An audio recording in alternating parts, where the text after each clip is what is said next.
Shalom, blessing from Jerusalem. My name is Danیل Rozen, and I want to share in my testimony, my life. I'm from Holocaust survivor family. My grandma passed through the Holocaust, and I'm growing with very painful stories in my life.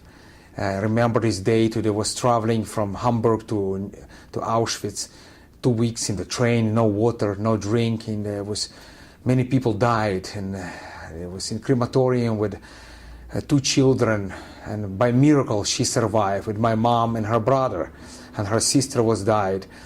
And like all the Jewish people in Israel, they was passed through many, and I grew up with unforgiveness and pain for German people. But 21 years ago, my life never be the same.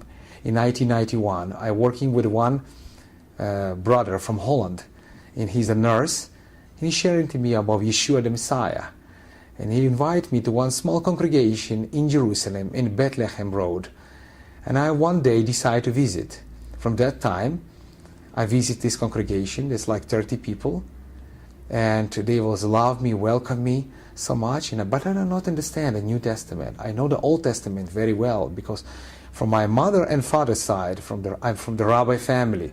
And we all of us know the Old Testament and book of prayers, of course. But one day, I decided to read it New Testament, but I don't understand very well. I was trying, but it's very hard for me to understand the New Testament. And very early in the morning, I was traveling from Tel-Aviv to Jerusalem. And we pass through Jerusalem, go to Jerusalem, up to Jerusalem, you see the Judean hills. And I see the huge hand in a bus. And his hand, I hear the voice. And the voice what I hear, everything what I create by sand and water.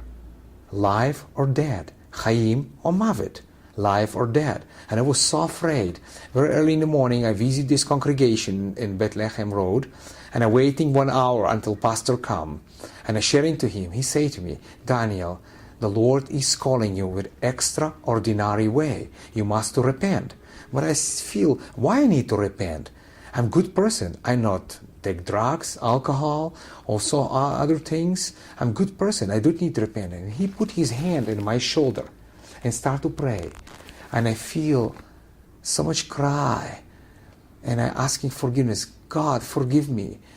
For my eyes was not in holiness. And everything what I speak not in purity, in holiness. And I live not in holiness before you. And I asking forgiveness. Lord, forgive me, cleanse me, purify me. And I was never pray like this in my life. And I feel the peace in my heart. And from that time, I never be the same.